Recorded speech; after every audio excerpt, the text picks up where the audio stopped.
தகுதியானவன் ஏன் ஆத்தாராக்கா தகுதியை பார்க்க நீ உங்களுக்கு என்ன தகுதி இருக்கு, எங்க அம்மாவுக்கு தகுதி இருக்கா இல்லையான்னு சொல்ல. இதெல்லாம் சேட்டை தானே. அப்போ வாக்கு கேட்கும்போது சொல்லியிருக்கணும், தகுதியான குடும்ப தலைவிக்கு 1000 ரூபா கொடுக்குறோம், போயான்ட்டு போயிருப்பான். எல்லாமே ஏமாற்று, எல்லாமே ஏமாற்று. தண்ணியை போடுவான், பொம்பளையில் பிடிச்சி காய பிடிச்சி செலவு பண்ணுவான், தாலியை தோடு தொங்கட்டான அத்துட்டு போவான், ராத்திரியில் ஆடு மாட்டில் திருடிப்பான், எல்லா சல்வாரித்தனமும் ஒருத்தன் பண்ணுவான். நான் கோயிலில் நாங்கள் மாரியம்மாவுக்கு முளைப்பாரி போட்டு காப்பு கட்டும்போது அவனும் மாலையை போட்டுருவான், அவனும் காப்பை கட்டிக்கிடுவான். அவன் திடீர்னு திருவிழா வரும்போது சாமி ஆடுவான்னு பாருங்க, அந்த ஒரு நாள் புனிதன் ஆயிடுவான். அது மாதிரி இந்த திராவிட கட்சி இருக்குல்ல, அது குறிப்பாக திமுக இருக்குல்ல, அது கோயில் திருவிழா, அது தேர்தல் திருவிழா. தேர்தல் திருவிழா வரும்போது புனிதர் வேடம் போடும் பாருங்க. அது ஒரு கட்சி தன்னோட கூட்டணிக்கு வரணும், அதுங்களோட எதிர்பார்த்து அழைக்கிறது இயல்பு தான். இது இன்னைக்கு நேற்று இல்லை, நீண்ட காலமாக அழைப்பாங்க. உங்களுக்கு தெரியும் என்னுடைய நிலைப்பாடு, அது ஒரே நிலைப்பாடு தான். அதை திரும்ப திரும்ப சொல்கிறதுக்கு அது ரொம்ப இதாக இருக்குது. அதையே திரும்ப திரும்ப பதிவு செய்ய வேண்டியது இருக்குது. அதனால் அதை எங்கள் கொள்கை அது இல்லை. தேர்தல் அரசியல், கட்சி அரசியல் செய்கிறவர்கள் தான் கட்சிகளை தேடி, கட்சி தலைமையை தேடி, கட்சி தலைமை அலுவலகங்களை தேடி போவாங்க. நாங்கள் முழுக்க முழுக்க மக்கள் அரசியல் செய்கிறவர்கள், மக்களிடமிருந்து மக்களுக்காக வந்த பிள்ளைகள். அதனால் நாங்கள் எப்போதும் மக்களை தேடி மக்களுக்காக தான் அரசியல் செய்வோம். மக்களோடு சேர்ந்து தான் தேர்தலை சந்திப்போம், அது என் மக்களுக்காக சந்திப்போம். அது தொடர்ச்சியாக 4 முறை முதன்மை தேர்தல், 2 சட்டமன்றம், 2 பாராளுமன்றத்தை எதிர்கொண்டிருக்கோம்.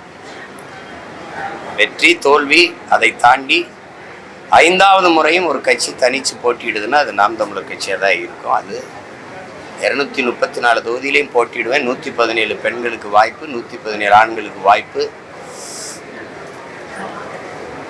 அரசியல் வரலாற்றில் நிராகரிக்கப்பட்ட தமிழ் சமூகங்கள் இருக்கு, அவங்களுக்கெல்லாம் தேர்தலில் வாய்ப்பு. பல பொது தொகுதிகளில் ஆதிக்குடிகளுக்கு வாய்ப்பு. அப்படி நினைக்கிறத செய்வோம். மறுபடியும் சொல்கிறேன், எங்களுடைய பயணம் எங்கள் கால்களை நம்பிதான். எங்கள் தலைவர் எங்களுக்கு கற்பித்தது என் விடுதலை என் கையில் தான், எங்கள் விடுதலை எங்கள் கையில் தான். அடுத்தவர் கால்களை தோள்களை நம்பி நாங்கள் எங்கள் பயணத்தை தொடங்கினால் எங்கள் இலக்கை நோக்கி அந்த பயணம் போகாது. பிறர் தோள் மீது ஏறி நின்று நான் உயரமானவன் என்று காட்டுவதை விட தனித்து நின்று உண்மையான உயரத்தை காட்டுவதே மேலானது. அந்த தத்துவத்தை படித்த பிள்ளைகள் நாங்கள் தனிச்சு தான் போட்டிடுவோம். எங்களோடு எங்கள் தத்துவத்தை ஏற்று, நான் எங்கள் தலைவர் மேதகு வே. பிரபாகரன் பயப்படாமல் என் பக்கத்தில் இருக்கணும், புரியுதா? எனக்கு ஒரு கொள்கை இருக்குது, ஒரு கனவு இருக்குது. அது என்னுடைய கனவு இல்லை, எங்கள் முன்னவர்கள் எங்களுக்கு கையளித்தது, எங்கள் தலைவர் எங்களுக்கு கையளித்த பெருங்கனவு. 800 ஆண்டுகளாக தமிழ் தேசிய முன்னவர்கள் பெருமக்கள் தூக்கி சுமந்து வந்த கனவு, அதை நிறைவேற்றணுங்கிற எங்களுக்கு ஒரு வெறி இருக்குது. நெஞ்சு முழுமைக்கும் காயம் இருக்குது, அதுக்கு மருந்து தேடுற தேடல் இருக்குது. எல்லா வேதனைக்கும் ஒரே மருந்து தான் சாதனை. அதுக்கு போராடுற பிள்ளைகள் எங்களை போய் அங்கே போயிடுவியா, இங்கே போயிடுவியா, அந்த கூட்டணி போயிடுவியா, அதெல்லாம் நானும் பல ஆண்டுகளாக சொல்லிட்டேன். உங்களுக்கு வேற கேள்வி கிடைக்கல, எனக்கு அதையே பதில சொல்லி திகட்டிருச்சு. அதனால இனி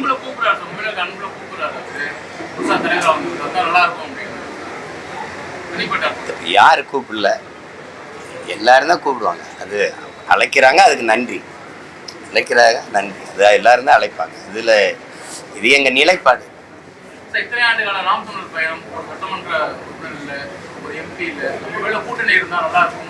அதெல்லாம் இருக்காது. இப்ப கூட்டணியில இருக்கிற இத்தனை ஆண்டுகள்ல திராவிட கட்சிகள் இத்தனை ஆண்டு இருக்குது. திமுக அதிமுக மாதிரி இந்த நாம் தமிழர் கட்சி தமிழ் தேசிய அரசியல் வளருது, எழுச்சி வருது அப்படின்னு இங்க ஒருத்தன் இல்லை அப்படின்னா, இத்தனை ஆண்டு கழிச்சு தமிழ்ல அரசாணை வெளியிடப்படும் அப்படின்னு ஏன் வருது? இந்த நேற்று தான் கட்சி ஆரம்பிச்சு ஆட்சிக்கு வந்திருக்காங்களா? இந்த 4.5 ஆண்டுகள்ல ஏன் தமிழ்ல அரசாணை வரல? ஏன்னா அவன் வளர்றான், அந்த அரசியலின் தேவை அதிகமாகுது. அதானே எல்லாம் நீங்க பேசுனீங்க, முற்போக்கு பேசுனீங்க, பெரியார் பேசுனீங்க, சமூக சீர்திருத்தம், சமநிலை சமூகம், சாதிய தீண்டாமை ஒழிப்பு, ஏற்றத்தாழ்வுகள் மறுப்பு, எல்லாம் தான் பேசுனீங்க. ஆனாலும் ஆதி தமிழ்குடி ஊராட்சி மன்ற தலைவரை வந்தா உட்கார நாற்காலி இல்லை. இந்த நூற்றாண்டுல இவ்வளவு அறிவு வார்ந்த சமூகம்ங்கிறோம். எல்லாம் ஜனம் உள்ளங்கையில உழவு துவச்சு பார்த்துருக்கான். எங்களுக்கு மேல் பகுதியில் கோயிலுக்குள்ள கும்பிட இறைக்கு முன்னாடி எங்களுக்கு சமநிலை இல்லை. தனித்தனி சுடுகாடு. இது என்னைக்கு ஒழிக்கிறது சொல்லு? செத்தவண்ணா எங்களை புதைக்க ஒரே இடம் இல்லை. ஒரே குடியிருப்பு இருக்கு, எல்லாரும் ஒன்னா குடியிருக்கிறான். ஆனா செத்தவண்ண பணத்தை புதைக்க தனித்தனியா வச்சுக்கிறேன். இந்த நிலையை ஒழித்தது இந்த இனத்திலே எங்கள் தலைவன் தான். ஈழத்துல இந்த நிலையை மாத்தி காட்டினார். என்ன மேல் பாதையில என்னது சொல்ற? எங்க தாத்தா முத்துராமலிங்க சொல்றாரு, உண்கிறகை உயர்ந்தது உழைக்கிறகை தாழ்ந்தது என்கிற எண்ணம் எவருக்கும் வரக்கூடாது. இறைவனுக்கு முன்பு இரு கரமும் குவித்து தான் நம் வணங்குறோம். அந்த எண்ணம் எல்லோருக்கும் இருக்கணும். மனிதனில் உயர்ந்தவன் தாழ்ந்தவன் என்ற பாகுபாடு கூடாது. அண்ணல் அம்பேத்கர்ல இருந்து மிகப்பெரிய தத்துவ பேரறிஞரெல்லாம் நமக்கு போதிச்சு பாடி சித்தர்கள், யோகிகள், ஞானிகள், வள்ளுவ பெருமகனார், அவ்வை மூதாட்டி, சிவாக்கிய சித்தர் எல்லாரும் தான் பாடினாங்க. பாரதி பாடினா, பாரதிதாசன் பாடினா. பயன் என்ன இருக்கு? பயன் என்ன இருக்கு? கோயில்ல ஒன்னா போய் உட்காந்து சாமி கும்பிட முடியல. இவ்வளவு பெரிய அதிகாரம் வேடிக்கை பார்த்துட்டு பூட்டிட்டு போகுது. ஆனா வெளியில வந்து பயங்கரமா முற்போக்குங்குது, சீர்திருத்தம்ங்குது. அங்க பள்ளிக்கூடத்துக்கு போற புள்ள புத்தகத்தோட போகாம கத்தியோட போய் குத்திக்கிட்டு இருக்கான். சிந்தனை என்பதே சமூகத்தின் விளைச்சல். அப்ப எப்படிப்பட்ட சமூகத்தை?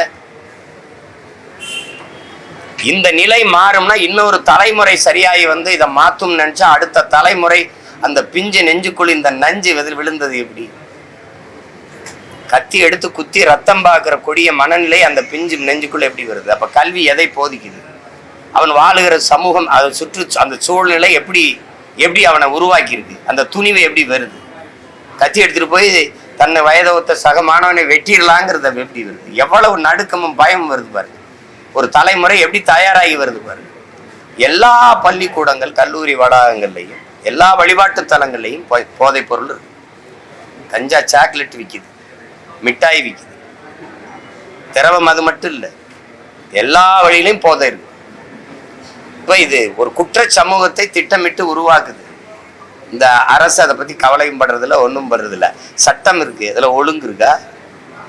சட்டம் ஒழுங்கா? சட்டம் இருக்கு, இதுல ஒழுங்கு இருக்கா? ஒழுங்கு இருக்கா? ஏதாவது ஒரு கேள்விக்கு பதிலாவது சொல்றாங்களா? தம்பி ஆம்ஸ்டாங் கொலையில 3 பேரை சுட்டு கொன்னீங்களே, ஏன் கொன்னீங்கன்னு கேட்டா அது பதில் சொல்லுங்க. ஏன் கொன்னீங்க? 63 பேர் சாராயங்காய்ச்சி செத்து போயிட்டாங்க, கள்ளச்சாராயங்காய்ச்சி. அவர் திருப்பி 90 நாள்ல பிணையில் வந்து மறுபடியும் சாராயங்காய்ச்சிறாரு. எந்த துணிவில் காய்ச்சிறாரு? ஒன்றும் செய்யாது. ஏன்னா அரசு எல்லா பாதுகாப்பையும் அதிகாரம் கொடுக்குது. நீங்க செஞ்சிட முடியுமா? அப்படி யாராவது செஞ்சிட முடியுமா?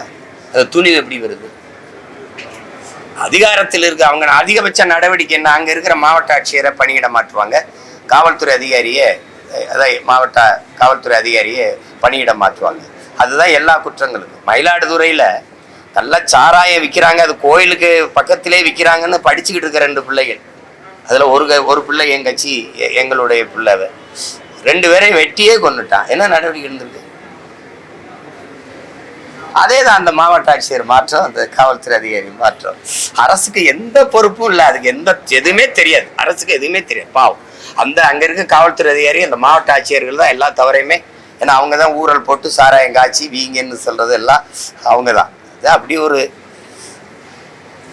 அமைப்பு இருக்குது. என்ன பண்ண? இதெல்லாம் நான் இல்லை, நீங்க இல்லை, இந்த நாட்டில் பிறந்த ஒவ்வொருத்தனும் வெக்கி தலைகுனியன். இதுக்கெல்லாம் இந்த நூற்றாண்டுல ஒரு கோயில் இறைவனுக்கு முன்னாடி ஒரு விரும்பி சாமியை ஒன்னா நின்று கும்பிட முடியல. அவ்வளவு சாதிய தீண்டாமையும் அவ்வளவு ஒரு இது இருக்கு. ஒரு என்னை போல எலும்பு, நரம்பு, ரத்தம், சதை, பசி, உறக்கம், கனவு, கண்ணீர் எல்லாம் கொண்ட சக மனிதனை நான் என்னிலும் தாழ்ந்தவன், நான் அவனிலும் உயர்ந்தவன் என்று தாழ்த்தி வீழ்த்தி சுகம் காண்கிற ஒரு மனநிலை என்பது மன நோயை தவிர வேற என்னவா இருக்க முடியும்? என்னவா இருக்க முடியும்? பிறப்பின் அடிப்படையில் எத்தனை காலம் இருக்கு பாருங்க. பிறப்பின் அடிப்படையில் உயர்ந்தவன் தாழ்ந்தவன் என்ற பேதம் பாராட்டுகிற அந்த கோட்பாட்டை நொறுக்காம நீங்க என்ன சாதிக்க போறீங்க? பிறப்பு ஒக்கும் எல்லா உயிருக்கும்னு பாடி எத்தனை ஆயிரம் ஆண்டுகள் ஆயிடுச்சு. யாரு மேல கீறினாலும் ரத்தம் ஒண்ணுதான் ஆக மொத்தம் நீ நானும் 10 மாதம் தான் தாத்தன் பட்டுக்கோட்டை பாடுறான். எவ்வளவு பேரு இருட்டறையில் உள்ளதடா உலகம், சாதி இருக்கின்றது என்பானும் இருக்கின்றானேங்கிறார் புரட்சி பாவலர். சாதிகள் இல்லையடி பாப்பாங்கிற அவ என்ன எதுக்கு சொல்ற, அடுத்த தலைமுறை பிள்ளைகளுக்காவது அந்த நல்விதையை நெஞ்சில விதைப்போன்னு நினைச்சுதான் அவன் பாப்பாவுக்கு பாடுறான். ஏன் தாத்தாவுக்கோ அப்பாவுக்கோ பாடல, அடுத்த தலைமுறையை தயார் செய்யணும்னு நினைச்சான் பாரதி. அது இப்படி வந்து நிக்குது.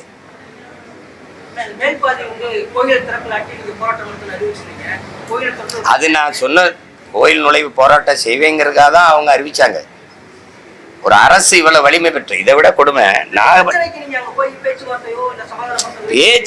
பேச்சுவார்த்தை செய்யறதுக்கு என்ன இருக்கு இங்க? இப்ப இந்த ஆட்சி, ஆமா போவேன், அது என்ன இந்த ஆட்சியாளர்களை பத்தி பாத்தீங்கன்னா, இந்த திராவிட ஆட்சி எப்பவுமே ஓட்ட குறி வைக்கும். நாட்டை பத்தி கவலைப்படாது, மக்களை பற்றி கவலைப்படாது. இப்ப இங்க எதை பண்ணா இந்த சாதி ஓட்டு போயிடும், இங்க போனா இந்த சாதி ஓட்டு போயிடும். அதேதான் வேங்கை வாசல்லையும் அதே தான் பண்ணிச்சு. இப்ப நாகப்பட்டினத்துல வந்து ஒரு உயர் சாதி சுடுகாட்டு வழியே தாழ்ந்த சாதிக்கார ஒரு மகன் இறந்துட்டாரு. அந்த சுடுகாட்டு வழியே அவர் உடலை எடுத்துட்டு போக விடல. அது ரொம்ப கலவரமாச்சு. அப்ப மாவட்ட ஆட்சியர் போய் மாற்று பாதைதாரன் அதுல கொண்டு போங்கன்னு தான் சொன்னார். இப்படி போங்க, யார் தடுக்கிறான்னு பாப்போம்னு சொல்லு. அப்ப அரசே தீண்டாமையை வச்சிருக்கு. இது நினைச்சா என்ன பண்ணிட முடியும் சொல்லுங்க? வாக்கு செலுத்துறதுக்கு துணை ராணுவ படையை கொண்டாந்து வச்சுக்கிட்டு, காவல்துறை வச்சுக்கிட்டு எங்களை பாதுகாப்பா வாக்கு செலுத்த வைக்கிற நீங்க எங்களை பாதுகாப்பா வழிபட வைக்க முடியாத? அப்ப எதுக்குத்தான் இந்த அதிகாரம் இருக்கு? எதுக்குத்தான் அதிகாரம் இருக்கு? எதுக்கு பேசுறீங்க நீங்க? பெரியார் சமூக சீர்திருத்தம் செஞ்சு விட்டாரு, சாதியை ஒழிச்சு விட்டாரு, முற்போக்கு எல்லாம் பேசுனீங்க. எங்க இருக்குது இது? ஒரு கோயில் வெளியில தெரியுது, எத்தனை கோயில் இப்படி பூட்டி கிடக்கு? சும்மா இது ஒரு மாற்றுத்திறனாளிகளுக்கு இடஒதுக்கீடு தொடர்பா உள்ளாட்சிகள் மாநில சுயாட்சிக்கு சட்டம் இதை எப்படி பார்க்க? இல்ல மாற்றுத்திறனாளிகளுக்கெல்லாம் நம்ம முதல்ல செஞ்சிருக்கணும். அதெல்லாம் ரொம்ப அடிப்படை உரிமையும் கடமையும். அவங்க பல தடவை போராடும் போது இந்த அரசுகள் என்ன செஞ்சிச்சுன்னு நான் சொல்லி தெரிய வேண்டியதில்லை தம்பி. உங்களுக்கு இரவோட இரவா பாரவந்துல ஏற்றி கொண்டு போய் திருப்பி வர முடியாத காடுகளில் இறக்கி விட்டு போனது இருட்டுக்குள்ள உங்களுக்கு தெரியும். ஏன்னா நான் அவங்களோட நின்று போராடினதை அந்த கண்ணீரை, கவலையும் கண்ணீரையும் நான் பார்த்தவன். இன்னைக்கு தேர்தல் நெருங்கும் போது இதெல்லாம் என்னைக்கு செயல்பட தொடங்கும்? மாநில தன்னாட்சியை என்னைக்கு பேசுறீங்க? என்னைக்கு பேசுறீங்க? மாநில சுயாட்சியில எது வருது? மாநில சுயாட்சியில எது வருது? கல்வி உரிமை வருதா? மருத்துவ உரிமை வருதா? வரி வருதா? போக்குவரத்து, சாலை போடுதல், பராமரித்தல் இதெல்லாம் வருதா? எதெல்லாம் மாநில உரிமையில வருது? மாநில சுயாட்சி சரி, அது தாங்க தன்னாட்சிங்கிற நீங்க சுயாட்சி சரி, ஏதோ ஒரு ஆட்சி என்னைக்கு போடுறீங்க? என்ன நேற்று தான் கட்சி ஆரம்பிச்சு இன்னைக்கு ஆட்சியில் உட்கார்ந்துருக்கீங்க, உடனே மாநில தன்னாட்சி கேட்குறீங்களா? 18 ஆண்டுகள் தொடர்ச்சியா மத்திய அமைச்சரவையில, இந்திய ஒன்றிய ஆட்சி அவையில இருந்த ஒரு கட்சி, ஒரு மாநில கட்சி திமுக தான். அன்னைக்கெல்லாம் இந்த மாநில தன்னாட்சியை கேட்டு போறாது. இந்த கல்வி உரிமை பறிபோனதப்போ இங்க பதவியில் இருந்தது யாரு? நீங்க. அப்போ 18 ஆண்டுகள் அங்க இருந்தீங்களா? அப்ப கேட்டு திருப்பி கொண்டு வந்திருக்கலாம். வலிமையா அதிகாரத்தில் இருக்கும்போது அது மாநில உரிமை. கல்வி என்பது மானுட உரிமை. இந்த நாட்டில் மாநில உரிமையும் கூட. அதை நீங்க எப்படி அங்க தாரவார்த்து கொடுத்துட்டு இப்ப நீட்டுக்கு எதிராக ஒரு தீர்மானம் போடுறேங்கிறீங்க. கொண்டு வரும்போது பேசாம இருந்தீங்க. இப்ப மாநில தன்னாட்சி யார்கிட்ட கேட்குறீங்க? பிஜேபி அரசு கிட்ட. அது மாநிலங்கள் பிரிக்கப்பட்டதே தவறுன்னு பேசுது. அதுகிட்ட போய் நீங்க மாநில தன்னாட்சி கேட்குறீங்க. ஒரு மாநில தன்னாட்சி என்பதே அந்த மாநிலத்தை, அந்த மாநிலத்தின் மகன், அந்த மண்ணின் மகன், அந்த மண்ணை சார்ந்த அந்த இனத்தின் மகன் ஆள்வதுதான் முதன்மையான உரிமை. மாநில உரிமையிலே மிக முதன்மையான உரிமை. வந்தேன் போனவெல்லாம் நாட்டை ஆண்டுட்டு எல்லா உரிமையும் பறி கொடுத்துட்டு என் மலையை வெட்டி நீங்க ஒரு கேள்வி கேட்கிற அதுக்கு பதில் சொல்ல மாட்டேங்கிறீங்க. கேரளாவில் மலை இருக்குதா இல்லையா? இருக்குது. மேற்கு தொடர்ச்சி மலையின் தொடக்கம் எங்க? கேரளாவில். கேரளாவுக்கு விளிங்கத்துல துறைமுகம், கேரளாவில் கட்டடங்கள், கேரளாவில் சாலை போடுதல். இதற்கு ஏன் அவர்கள் மலையை வெட்டாமல் கன்னியாகுமரியில் இருக்கிற அந்த என்னுடைய மலையை, மேற்கு தொடர்ச்சி மலையை வெட்டி ஏன் ஏத்தி போகணும்? ஏன் ஏத்திட்டு போகணும்? கர்நாடகால மலை இருக்கா இல்லையா? இருக்கு. அப்ப ஏன் என்னுடைய தருமபுரி கிருஷ்ணகிரியில இருந்த மலையை அவர் யுவராஜ், அந்த பாரவுந்து சங்கத்தின் தலைவர், ஒரு நாள் பெர் டே, ஒரு நாளைக்கு 1,00,000 டன் போகுதுன்ற, 1,00,000 டன் போகுதுன்ற ஒரு நாளைக்கு. அப்படின்னா ஓராண்டு, ஒரு மாசம், ஓராண்டு மழை எங்க இருக்கும்? மழை இல்லைன்னா நிலம் பாலைவனம் ஆயிரும். மழை இல்லாத நிலம் பாலைவனம் தெரியாதா? எந்த அதிகாரத்தில இந்த மலை எங்களை நீங்க வளர்க்க முடியும்? ஒரு அடிப்படை அறிவு தானே இது. என் தம்பி கோவி நாயனா இருக்கு. பகுத்தறிவுங்கிறது என்ன? மலையை வெட்டக்கூடாதா, அது தாயின் முளை மார்பு போல பூமி தாயின் மலை மார்புடான் ஒரு அடிப்படை அறிவு தானே பகுத்தறிவு. அது இல்ல உனக்கு. மனித உடலுக்கு தோல் மாதிரி ஆத்துக்கு மணல், உலகத்தின் தலை சிறந்த நீர் வடிகட்டி நீர் தேக்கி மணல், அது அல்ல கூடாத ஆறு செத்து போகும். இந்த அடிப்படை அறிவு இல்லை உனக்கு. எப்படி வீடு கட்டுறதுன்ற? இத்தனை ஆயிரம் ஆண்டுகளா வாழ்ந்து கோட்டை கட்டி ஆண்ட ஒரு இனம் ஆத்த கொன்னு மலையை நொறுக்கித்தான் கோட்டை கட்டிச்சா? என் பாட்டங்க இத்தனை வீடு, நாங்கெல்லாம் வீடு கட்டி வாழ்ந்தது இந்த நாட்டில் இருக்க விட ஆத்து மணல் அள்ளி அள்ளி மொத்தமா தின்னா. இந்த மண்ணின் மக்களின் மணல் தேவைக்கு மட்டும்தான் ஆற்று மணல் அள்ளப்பட்டதா? யாரு மனச்சான்றோட பதில் சொல்வா? அரபு நாட்டுல விற்கல, அருகில் இருக்கிற மற்ற மாநிலங்கள்ல விற்கல. இங்க பாலாற்று மணல், இங்க தாமிரபரணி ஆற்று மணல், இங்க மணல் கிடைக்கும்னு எழுதி வச்சு கேரளா கர்நாடகால விற்கல. என்ன உரிமை நீங்க பாதுகாக்க போறீங்க? எனக்கு காவிரியில் இருக்கிற நதிநீர் உரிமை இருக்கா? எனக்கு 410 TMC தண்ணி வந்துகிட்டு இருந்ததுல ஏன் 150 TMC 50 TMC போய் மண்டியிட வேண்டிய நிலைமையை உருவாக்குறது இந்த திமுக, இந்த காங்கிரஸ். யாருக்கிட்ட கேட்கிறீங்க தன்னாட்சி? யாரு தரப்போறா? யாரு தரப்போறா? சாதிவாரி கணக்கெடுப்பு அது மத்திய அரசு எடுக்கணும். உங்களோட கூட்டணி வச்சிருக்கிற தெலுங்கானால இருக்க காங்கிரஸ் எடுக்குது, கர்நாடகாவில் இருக்கிறது எடுக்குது, எல்லாம் எடுக்குது. நீங்க எடுக்கணும், அது சாட்டி விட்டுறணும். இஸ்லாமிய சிறைக்கைதி அது ஆளுநர் கையெழுத்து போடலாம். அவர் போட மாட்டாருன்னு தெரியுது. அவர் RSS மெம்பர் ஆஃப் RSS. அவர் எப்படி இஸ்லாமிய சிறைக்கைதிக்கு விடுதலைக்கு போடுவாரு? அப்ப வாக்கு கேட்கும்போது என்ன கேட்டிருக்கணும்? ஆளுநர் கையெழுத்து போட்டா விடுதலை செய்யறேன் அப்படி சொல்லியிருக்கணும். குடும்ப தலைவிக்கு 1000 நீங்க ஓட்டு வந்த பிறகு என்ன சொல்றீங்க? தகுதியானவன். ஏன் ஆத்தாராக்கா தகுதியை பார்க்க நீங்க? உங்களுக்கு என்ன தகுதி இருக்கு? எங்க அம்மாவுக்கு தகுதி இருக்கா இல்லையான்னு சொல்ல? இதெல்லாம் சேட்டை தானே. அப்ப வாக்கு கேட்கும்போது சொல்லியிருக்கணும், தகுதியான குடும்ப தலைவிக்கு 1000 ரூபாய் கொடுக்குறோம். போயான்ட்டு போயிருப்பாங்க. எல்லாமே ஏமாற்று, எல்லாமே ஏமாற்று. திடீர்னு தேர்தல் வரும்போது ஏன் இந்த பாசம் வருது? அதான் திரும்ப திரும்ப சொல்றேன்ல, தண்ணியை போடுவான், பொம்பளையில பிடிச்சி காய் பிடிச்சி செலவு பண்ணுவான், தாலியை தோடு தொங்கட்டான அத்துட்டு போவான், ராத்திரில ஆடு மாடுல திருடி வைப்பான், எல்லா சல்வாரித்தனமும் ஒருத்தன் பண்ணுவான். நான் கோயில்ல நாங்க மாரியம்மாவுக்கு முளைப்பாரி போட்டு காப்பு கட்டும் போது அவனும் மாலையை போட்டுருவான், அவனும் காப்பை கட்டிக்கிடுவான். திடீர்னு திருவிழா வரும்போது சாமி ஆடுவான்னு பாருங்க, அந்த ஒரு நாள் புனிதன் ஆயிடுவான். அது மாதிரி இந்த திராவிட கட்சி இருக்குல்ல, குறிப்பா திமுக இருக்குல்ல, அது கோயில் திருவிழா, அது தேர்தல் திருவிழா. தேர்தல் திருவிழா வரும்போது புனிதர் வேடம் போடும் பாருங்க, அது திடீர்னு தீர்மானம் போட்டுரும். இந்த தீர்மானத்தால மாநில தன்னாட்சி வந்துடும், இதை கொடுத்துட்டு போயிடுவாங்க. தன்னாட்சியில எது வருது? மொழி உரிமை இருக்கு. முதல்ல மொழி இருக்குதா? என் தாய்மொழியில படிக்க உரிமை இருக்கா? படிச்சா அதுக்கு வேலை கிடைக்குமா? அதை கொடுத்துருக்கீல. கர்நாடகால தனியார் முதலாளிகள் வந்து தொழிற்சாலை தொடங்கினாலும் அதுல 100 விழுக்காடு கர்நாடகர்களுக்கு வேலை வாய்ப்பு கொடுக்குறேன்னா வாண்டான். அப்படி ஒரு சட்டப்பா அப்படி இருக்க, அப்படி ஒரு பாதுகாப்பு இருக்க. உயர்நீதிமன்றம் சொல்லுது, தமிழ்ல படிச்சவங்களுக்கு ஒரு 20 விழுக்காடாவது வேலை வாய்ப்பு கொடுங்க. உயர்நீதிமன்றம் கெஞ்சுது. இது பேரு தமிழ்நாடு. கேட்டா சும்மா மாநகராட்சி கட்டடங்களையும் அரசு அலுவலகங்களையும் தமிழ் வாழ்கன்னு எழுதுனா வாழ்ந்துருமா? உள்ள கோப்புகள்ல, உள்ள இருக்க கோப்புகள்ல தமிழ் இருக்கா? இன்னைக்கு தான் இத்தனை நாள் கழிச்சு அரசாணை தமிழ்ல வெளியிடுவோம் அப்படின்னு. உங்களை எல்லாம் நாங்க எப்படி எப்படி எடுத்துக்கிறது? நாங்க எங்களுக்கு இந்த கச்சத்தீவு பறி போனது, காவிரி நதி நீர் போனது, அதெல்லாம் விட பெரிய வருத்தம் இருக்கு. எங்களை நீங்க என் பங்காளீஸ்வரம் மாதிரி எங்களை வச்சு காமெடி பண்ணலையும் வரல. அது மாதிரி எங்களெல்லாம் ஒரு அறவாக்கட்டு பயமக்கா, அரசியல் தெளிவு, அறிவு இல்லை, சுத்தமா அறிவில்லாத மக்கள், அரசியல் தெளிவோ புரிதலோ இல்லாத ஒரு கூட்டம் நினைச்சுக்கிட்டு இப்ப வந்து கச்சத்தீவை மீட்க தீர்மானம்ங்கிறது, இப்ப வந்து இது மாநில தன்னாட்சிக்கு தீர்மானம்ங்கிறது, எங்களை எல்லாம் என்னவா நீங்க கருதிக்கிட்டு வேலை செய்றீங்க? என்னது? எப்படி நினைச்சிருக்கீங்க? எங்களை சுத்த பைத்துக்கார பயிர மக்கவீங்க. அது ஏதோ பேசுனா அது நாங்கள் அதை தேர்தல் நேரத்தில் பேசணும்ல.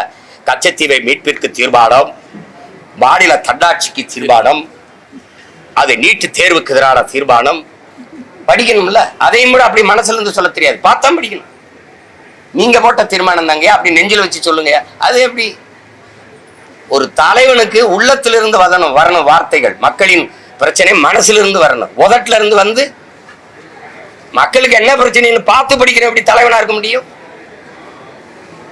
அப்புறம் வந்து திடீர்னு உங்களுக்கு எல்லாம் என்ன பிரச்சனைன்னு நாங்க ஒரே கும்பிட ஐயா 65 வருஷமா நீங்க தாயா பிரச்சனை, எங்களுக்கு வேற எந்த பிரச்சனையும் கிடையாது. பிரச்சனையே இவங்கதான், இவர்கள் ஆட்சி முறை. இதுல இருந்து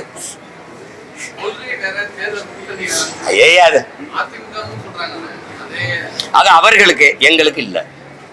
இத்தனை தம்பிமார் இருக்கிறீங்க, இவ்வளவு படிச்ச பிள்ளைங்கள், உங்களுக்கு மிகப்பெரிய பொறுப்பும் கடமை இருக்கு. ஊடகத்துல நற்செய்திகளை நல்ல கருத்துக்களை கொண்டு போய் விதைக்கிறது. நீங்க சொல்லுங்க, கூட்டணி இல்லாமல் எப்படி வெல்ல முடியும்னு கேட்கிறேன். நீங்க கொள்கை இல்லாம எப்படி வெல்ல முடியும்னு ஒருத்தரை கூட கேட்கலையே.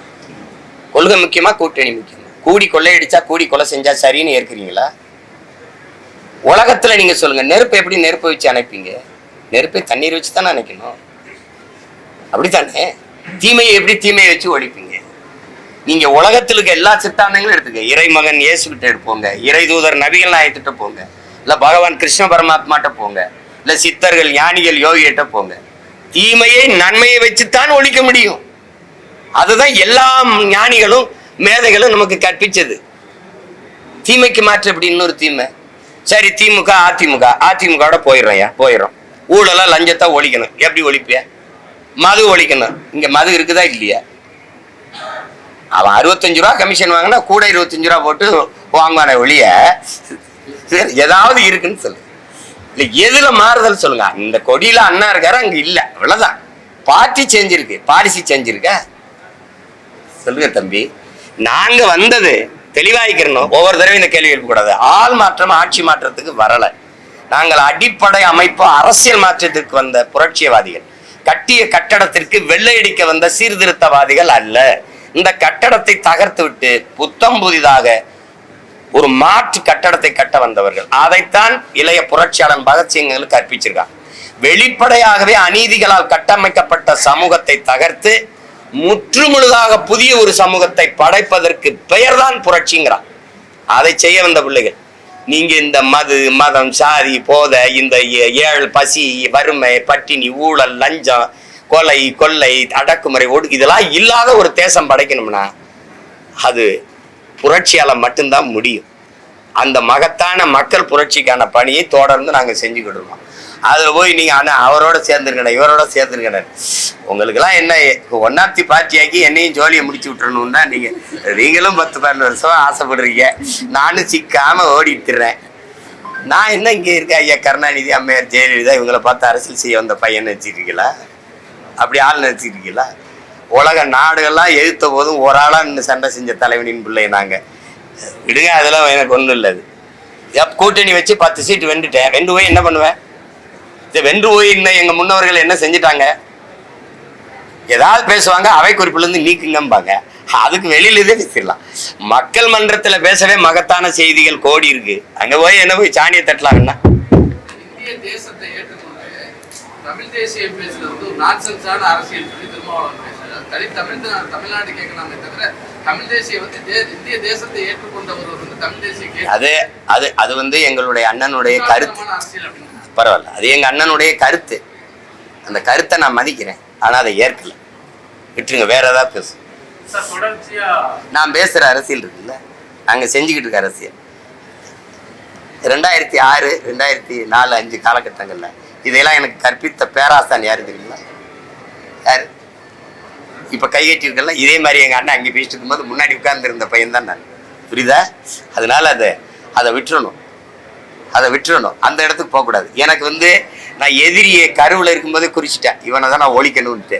அப்புறம் இது உங்க அண்ணன் இப்படி பேசுறாரு, அவர் பேசுறாரு, அது எங்க அண்ணன் கருத்து. சரி, அவ்வளவுதான், விட்டு போயிடணும். வேற ஏதாவது கேளுங்க.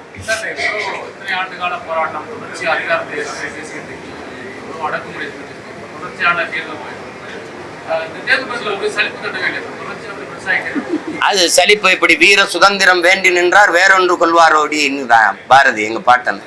எங்க தலைவர் எங்களுக்கு கற்பிச்சது சுதந்திர பசி கொண்ட மக்களை சோற்று பசி ஒன்றும் செய்யாது.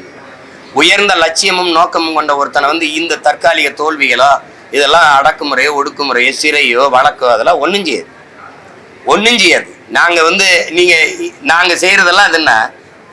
இப்ப மொழிக்காக உடம்புல நெருப்பை கொட்டி வெந்து செத்தவன், காவிரி நதிநீருக்காக என் தம்பி விக்னேஷ் செத்தா, 7 பேர் 3 அண்ணங்க விடுதலைக்காக என் தங்கச்சி செங்கொடி செத்தா, ஈழ படுகொலையை தடுக்க என் தம்பி முத்துக்குமார் செத்தான். என் தலைவனே சொன்னது. நாம களத்துல போராடுறோம், எதிரியோட சண்டை செய்யறோம், ஒரு தோட்டா நெஞ்சில பட்டா இறந்துடும், உடனே மரணம் நிகழ்ந்துருது.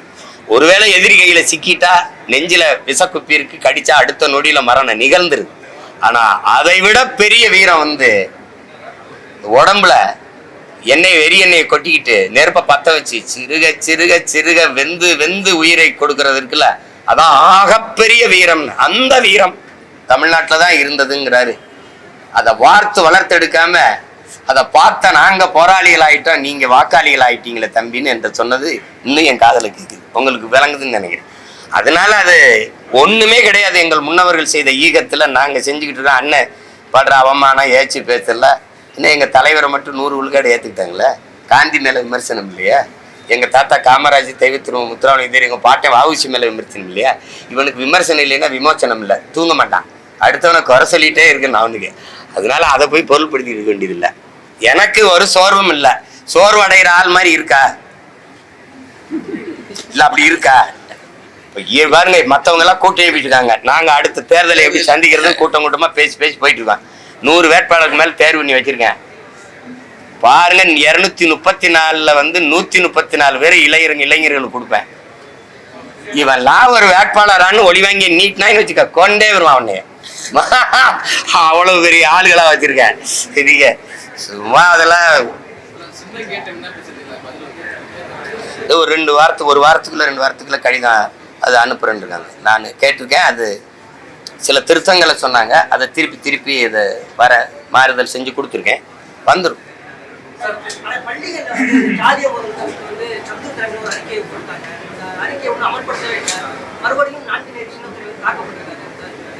அதுதான் இது ஒரு குறிப்பிட்ட ஒரு இதை குறை சொல்லி சரியில்லை தம்பி. இது நம்ம எல்லாருமே பொறுப்பேற்கணும்.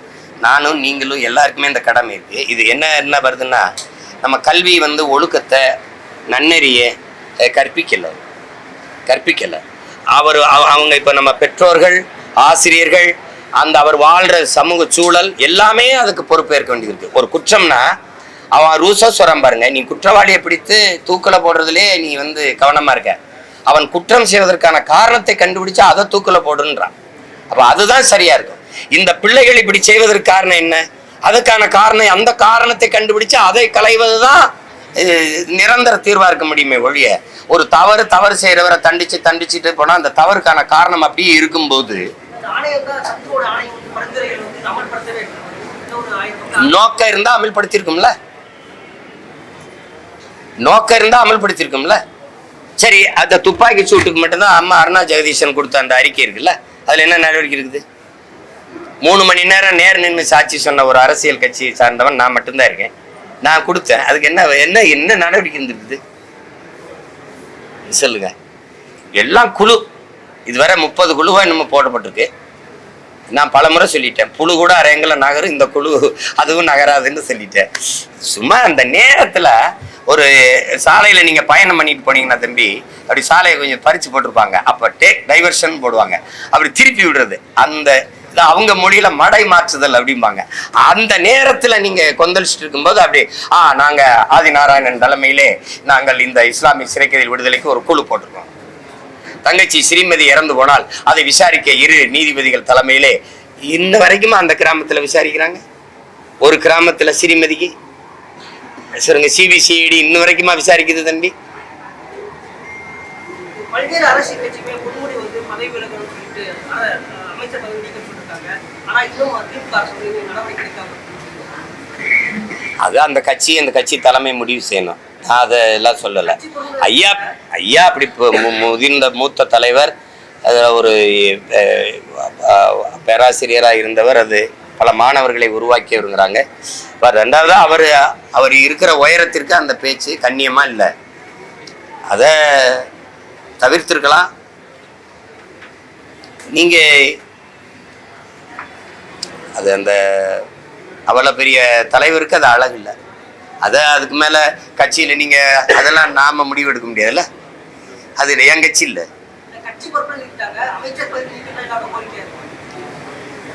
நீக்குனா நீங்க ஆறுதல் அடைஞ்சிருவீங்கன்னு நினைக்கிறேன் இல்லையா? நீக்குனா அவர் பேசுனது சரின்னு ஆயிருமா இல்லை அப்படின்னு சொல்லுங்க. அது அவங்கதான் முடிவு எடுக்கணும். நடிகர் விஜய் இஸ்லாமிய அமைப்பு வந்துட்டு விஜய் வந்துட்டு பொய்யானவர், அவங்க யாரும் இஸ்லாமிய வேண்டாம், இந்த நோன்பு தரப்புல வந்துட்டு பிள்ளைகளையும் குண்டர்களையும் போட்டு வந்து இந்த புனிதத்துக்கு எடுத்துட்டாங்க அப்படிங்கிற மாதிரி சொல்றாங்க. ஏற்கனவே இஸ்லாமிய அமைப்புகள் ஆதரவு இருக்காங்க. எப்படி பாக்குறாங்க? அவ்வளவு தூரம் போகணுமா? எனக்கு தம்பியை பற்றி தெரியும். ஸோ அது மாதிரிலாம் உள்நோக்க வச்சுக்கிட்டு செய்கிற ஆள் கிடையாது. ஒரு யதார்த்தமான ஆள் அவர். தொழுகைக்கு அது வந்து நீங்கள் இஃப்தார் விருந்தில் கலந்துக்கிறீங்க நோன்பு திறப்பில் அப்படின்னா அது கூப்பிட்டுருப்பாங்க, போயிருப்பாங்க.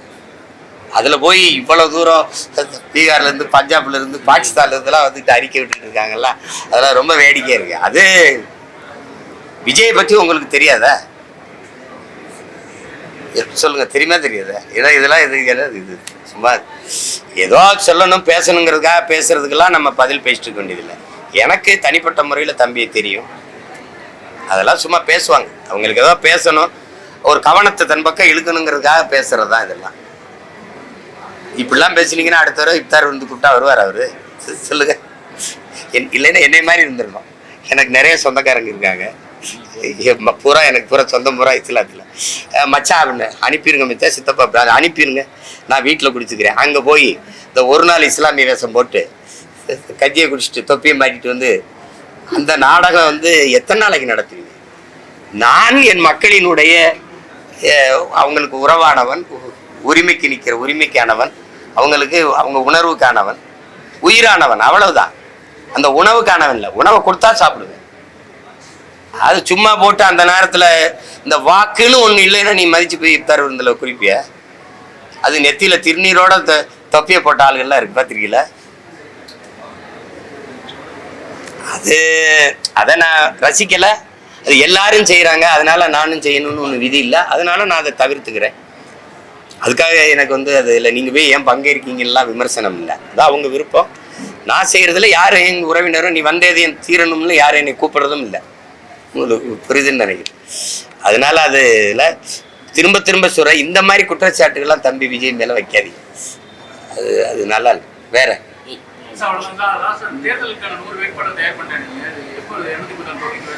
இல்லை, இப்போ நீங்கள் தம்பி கேட்ட மாதிரி சின்னத்துக்காக தான் காத்திருக்கேன். இப்போ சில இடங்கள்ல சொல்லி வேலை நடந்துக்கிட்டு இருக்கு. இப்போ தென்காசி, இப்போ வாசவநல்லூர் இதெல்லாம் அறிவிச்சுட்டேன் நிறைய இடங்கள்ல. தூத்துக்குடி, அப்போ கன்னியாகுமரியில் நான் 6 வேட்பாளரும் போட்டோம்.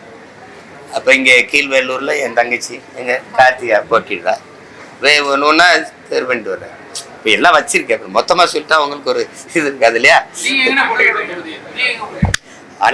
அண்ணன் வந்து அதான் அமெரிக்காவில் போடலாமா ஆஸ்திரேலியா போடலாமா?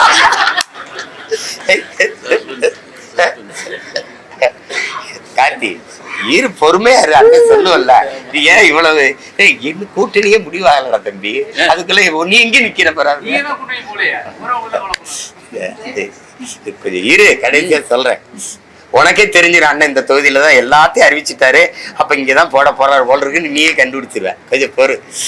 வேற அவ்வளவுதான். மிக்க நன்றி, மகிழ்ச்சி.